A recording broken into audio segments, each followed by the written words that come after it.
Hello friends, कैसे हैं आप सब। दोस्तों, मैप सीरीज़ का ये नेक्स्ट पार्ट है और पीछे भी 8-9 मैंने मैप के स्टडी कराई हैं। अगर आपको ज्योग्राफी देर समय तक याद रखना है, उसको लॉन्ग टर्म तक एग्ज़ाम में यूज़ करना है, तो प्लीज़ मैप के साथ पढ़ें। मैं ये नहीं कहता हूँ कि आप ये वीडियो देख के ही पढ़ें, आप खुद मैप का बुक रखें सामने, नोटबुक रखें, इंपॉर्टेंट चीज़ों को नोट करें। नोट करने के बाद अंडरलाइन करें मैप को कैसे पढ़ना है और उसमें फिर आप उसे रिवीजन कर पाओगे। मैप से याद करने का मतलब है आपको हमेशा के लिए याद हो जाएगा। तो चलिए शुरू करते हैं। क्योंकि एशिया में हम रहते भी हैं और एशिया बहुत ज़्यादा न्यूज़ में भी चल रहा है, इस बात का पूरा ध्यान रखना है आपको। तो ये न्यूज़ में चल रहा है तो क्वेश्चन भी इधर से ही आएंगे। मैं डेली करंट अफेयर्स में तो रिवीजन कराता ही हूँ, लेकिन मैं 2 से 3 मिनट बताता हूँ कोई एक पर्टिकुलर चीज़। आज मैं जो चीज़ें बताऊँगा वो बहुत ही ज़्यादा इंपॉर्टेंट होने वाला है। और मैं बता दूँ, एशिया ये पूरा जो मैप का सीरीज है ये 3 पार्ट में आएगा। अभी अगर आप लोग पसंद करोगे तो दूसरा पार्ट आएगा, अदरवाइज नहीं आएगा। ठीक है, मैं ऑनेस्टली कह रहा हूँ, मन से देखना, क्योंकि क्वेश्चन सबसे ज़्यादा इससे पूछे जाते हैं। ठीक है, ये फिजिकल मैप है और ऊपर पॉलिटिकल मैप था। सब कुछ मैं आपको डिस्कस करूंगा, कुछ फैक्ट्स भी हैं, इसकी पीडीएफ मैं अपने टेलीग्राम पे दे दूंगा, आपको देखना है। तो चलिए शुरू करते हैं। सबसे पहले एशिया जिसमें हम रहते हैं उसकी मैपिंग देखते हैं। तो भारत से ही शुरू करेंगे, क्योंकि आज मिडिल एशिया हम लोग देखेंगे, पूरा मध्य जो एशिया है उसमें। ये रहा एशिया, ये रहा भारत। भारत के ऊपर है चाइना। आप अगर नॉर्थ वेस्ट में जाएंगे, मतलब पश्चिम उत्तर में, तो ये रहा Pakistan, Afghanistan, Tajikistan, Kyrgyzstan, Uzbekistan और तुर्कमेनिस्तान। इन सब देशों को कहते हैं सेंट्रल एशिया। ठीक है, इस इलाके को कहते हैं मिडिल ईस्ट। एकदम बेसिक से बता रहा हूँ, मिडिल ईस्ट कहते हैं, मतलब मध्य पूर्व। ये अमेरिकन जो है यूज करते हैं इसके लिए, क्योंकि इधर हमेशा लड़ाई होती रहती है। और ये रहा सेंट्रल एशिया। अफगानिस्तान के पीछे का सारा इलाका कहा जाता है सेंट्रल एशिया। अगर आप लोग हायर स्टडी करोगे तो ये बहुत ज़्यादा यूज आएगा। ठीक है, फिर सबसे ऊपर से शुरू करेंगे। आपको ये पता होगा, ये है आर्कटिक ओशियन, आर्कटिक सर्कल है, रसिया है, जिसको 2 महादेशों में फैला हुआ है। ये रसिया कहाँ फैला हुआ है? एक तो एशिया में, और यूराल माउंटेन के बाद ये फैला है यूरोप में। अब सबसे पहले कोई एक पार्ट शुरू करना ठीक है, जैसे सी हुआ, माउंटेन हुआ, इन सब चीज़ों को हम लोग सबसे पहले देखेंगे। तो फिजिकल मैप की बात हो रही है, तो आइए फिजिकल मैप हम लोग लाते हैं, फिर शुरू करते हैं। ये है फिजिकल मैप, इसे ज़रा ध्यान से गौर से देखिए। जितने भी रेगिस्तान हैं, जितने भी हैं, सबको हम लोग देखेंगे। आपने साइबेरिया का नाम सुना होगा। साइबेरियन कहाँ है? ऊपर की तरफ है, साइबेरियन ऊपर है। इसमें आपने बर्खोयांस्क माउंटेन और जो बर्फ से डूबी रहती हैं, इन माउंटेन्स का नाम सुना हो, बर्खोयांस्क। ये आप देखो यहाँ पे है। आर्कटिक ओशियन वहाँ भी था। एक आपने नाम सुना होगा इंटरनेशनल डेट लाइन, अंतर्राष्ट्रीय तिथि रेखा। ये है इंटरनेशनल डेट लाइन, मतलब आप इधर से इधर जाओगे डेट चेंज हो जाएगा, इधर से इधर आओगे डेट चेंज हो जाएगा। ठीक है, ये सबके लिए है। जैसे कि हमारा जो टाइम है वो, चूँकि हमारा लैटिट्यूड लॉन्गिट्यूड 82.5 डिग्री ईस्ट है, तो हम 5.5 घंटा आगे रहते हैं ग्रेट ब्रिटेन का जो टाइम है, ग्रीनविच जहाँ पे मेरिडियम है वहाँ से। ठीक है, अब जो फिजिकल मैप में क्वेश्चन पूछे जाते हैं, यूराल माउंटेन आपको यहाँ दिख रहा है, यूराल माउंटेन, यहाँ से यूरोप शुरू। तो यूराल माउंटेन क्वेश्चन ये पूछा गया है कि कौन सी पर्वत एशिया यूरोप की बाउंड्री लाइन है, तो यूराल है। आप लोग ग्रेट हिमालय का नाम तो जरूर जानते होंगे। ठीक है, ग्रेट हिमालय कहाँ है? ये है ग्रेट हिमालय। उसके ठीक ऊपर है प्लेच्यू ऑफ तिब्बत, तिब्बत का पठार। गोबी का मरुस्थल, गोबी डेजर्ट आपको यहाँ दिख रहा होगा। ये कहाँ है? मंगोलिया में। ठीक है, कहाँ पे है? मंगोलिया में। ये है गोबी का डेजर्ट। ठीक है, तो आपने ये देखा गोबी, मंगोलिया। फिर अल्टाई माउंटेन है, ये भी एक तरीके से अपर चाइनीज रीजन है। सबका देश भी हम लोग देखेंगे, घबराने की जरूरत नहीं है। क्वेश्चन जो पूछे जाते हैं वो यहाँ से पूछे जाते हैं कि जो है कुरिल आइलैंड कहाँ है, किसके किसके बीच में डिस्प्यूट है। तो ये देखिए, कुरिल आइलैंड जापान और रसिया के बीच में डिस्प्यूटेड है। बेरिंग सी किसके पास है? तो बेरिंग सी है रशिया के पास। बेरिंग स्ट्रेट एशिया और नॉर्थ अमेरिका को अलग करता है, प्लीज़ याद करें, बेरिंग स्ट्रेट। फिर आता है कोरियन स्ट्रेट, और ये है कोरियन पेनिनसुला। कोरियन पेनिनसुला मतलब होता है, आप लोग समझ रहे हो, जैसे हमारे भी भारत में पेनिनसुला है, तो ये है कोरियन पेनिनसुला। यहाँ पे साउथ कोरिया है, नॉर्थ कोरिया है। नॉर्थ कोरिया की बाउंड्री चीन से लगती है, साउथ कोरिया की नहीं लगती है। अब कुछ सी को देखते हैं। सी ऑफ ओखोटस्क, ये है रशिया के पास। तो सी ऑफ ओखोटस्क है रशिया के पास, तो आप इसे कैसे याद करोगे? ध्यान से देखो, इसका नाम ही रशियन है, ओखोटस्क ओखोटस्क, ठीक है। सी ऑफ जापान, तो ये जापान के पास है। ईस्ट चाइना सी और साउथ चाइना सी, दोनों को प्लीज़ याद रखिएगा, बहुत ही ज़्यादा बार क्वेश्चन पूछा गया है, ठीक है। ईस्ट चाइना सी और साउथ चाइना सी। येलो सी है, यहाँ पे आप देख सकते हैं येलो सी।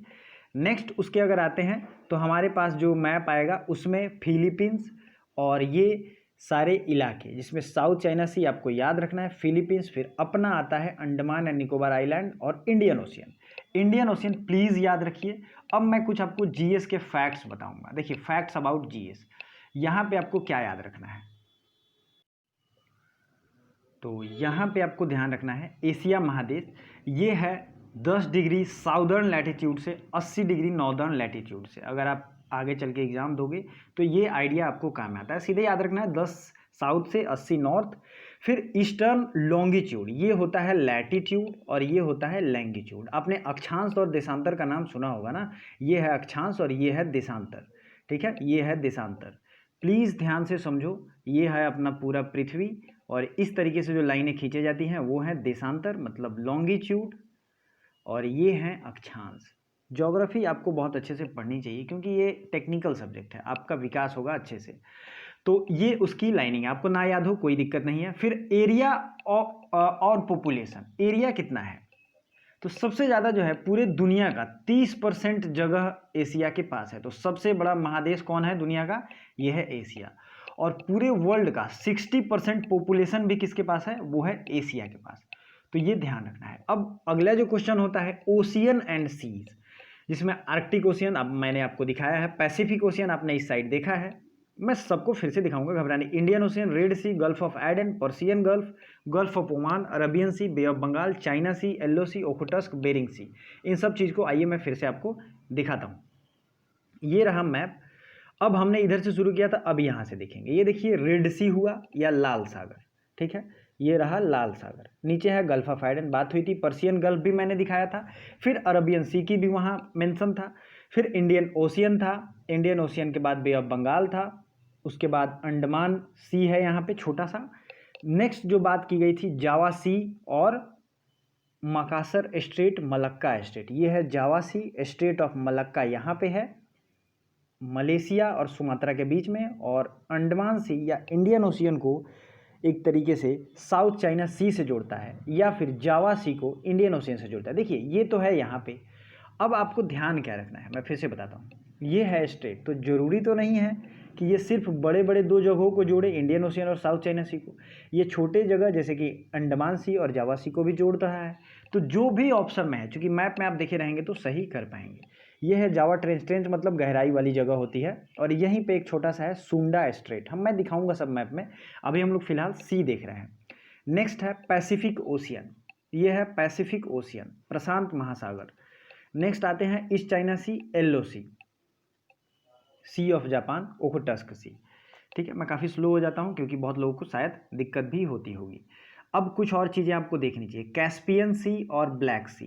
कैस्पियन सी और ब्लैक सी के जो आसपास जो भी देश हैं उनके बारे में सवाल पूछा जाता है, बहुत ही ज़्यादा सवाल पूछा जाता है कैस्पियन सी और ब्लैक सी को, ठीक है। तो ये हो गया कैस्पियन सी और ब्लैक सी। नेक्स्ट रहा, अब मैं दिखाऊंगा आपको कि कैस्पियन सी के अराउंड कौन कौन से देश हैं और ब्लैक सी के। ब्लैक सी का तो मैंने ट्रिक भी बताया था, आपको अगर याद होगा तो आप उसे भूल नहीं पाएंगे, ठीक है। ये है कैस्पियन सी। देखिए कैस्पियन सी के इधर कौन सा देश है? तुर्कमेनिस्तान, ये है कजाकिस्तान, ये है ईरान, और इधर है अजरबैजान, ठीक है। और मैंने ब्लैक सी की जब बात की थी तो ब्लैक सी है यहाँ पे। ब्लैक सी का मैंने ट्रिक क्या दिया था?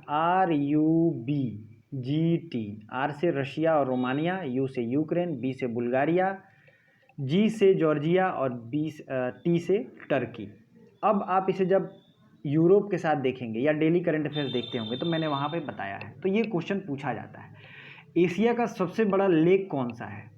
मैं आपसे अभी पूछता हूँ, इसका जो भी राइट आंसर है, जो भी आपने रट्टा मारा होगा उसके हिसाब से इसको बताना है। तो सबसे ऊंचा एवं सबसे नीचा, सबसे ऊंचा है माउंट एवरेस्ट और सबसे निचला पार्ट जो है वो है डेड सी। डेड सी कहाँ है? जॉर्डन के पास। मैं आपको मैप में दिखाता हूँ। ये रहा डेड सी का इलाका, ये देखिए आप, यहाँ जो आप देख रहे हैं ये होगा यहाँ पे डेड सी। चलिए आगे देखते हैं। अब कुछ कुछ ओशियन एंड सी तो आपने देख लिए। Strait of Malacca and Bering strait मैंने दोनों आपको अच्छे से दिखा दिए हैं। Caspian sea, Aral sea, lake Baikal और लेक बाल्कस, इसी में से एक एशिया का सबसे बड़ा जो है लेक है, आपको कमेंट करके बताना है। आइलैंड कौन कौन से हैं? आइलैंड दोस्तों मैंने यहाँ जितने भी नाम लिखे हैं इनमें सबसे ज़्यादा कुरिल पूछा जाता है, और जावा आइलैंड तो आपने देखा, ये बोर्नियो, ये इंडोनेशिया का पार्ट है, तो ये श्रीलंका आपने देखा है, फिलीपींस आपने मैप में देखा है। ठीक है, मैं एक बार और आपको दिखाऊंगा। और साइप्रस की बात करें, प्लेचू मैंने सब कुछ दिखाया है, प्लेचू मतलब पठार, ये सब मैंने दिखाए हैं। फिर कोस्ट लाइन बात करेंगे तो अरबियन प्लेन, कोस्ट लाइन मतलब कि जो तट होते हैं उनकी बात हो रही है। ठीक है, मुख्य शहर आप इसे आराम से लेके पढ़ सकते हो। पढ़ने का मतलब है कि ये जितने भी शहर के नाम है सिर्फ शहर के नाम है। मैं आपको नदी, पर्वत और पठार ये अभी आपको मैं दिखाऊंगा। नदियों की बात करें तो सबसे लंबी नदी कौन सी नदी है बताइए? तो आप यहाँ देखिए, लेक बैकाल आपको दिख रहा होगा, फिर लीमा नदी है, हांगहो नदी यहाँ पे है। ठीक है, इसी तरीके से भारत में आपको गंगा नदी भी दिख जाएगा। जो भी यहाँ नदियाँ हैं सब इम्पोर्टेंट हो जाती हैं। ठीक है, यांगटी सिकियांग एशिया की सबसे लंबी नदी है। और अगर बात करें तो यहाँ पे इर्रावड़ी रिवर है, इर्रावड़ी, ये कि म्यांमार में बहती है।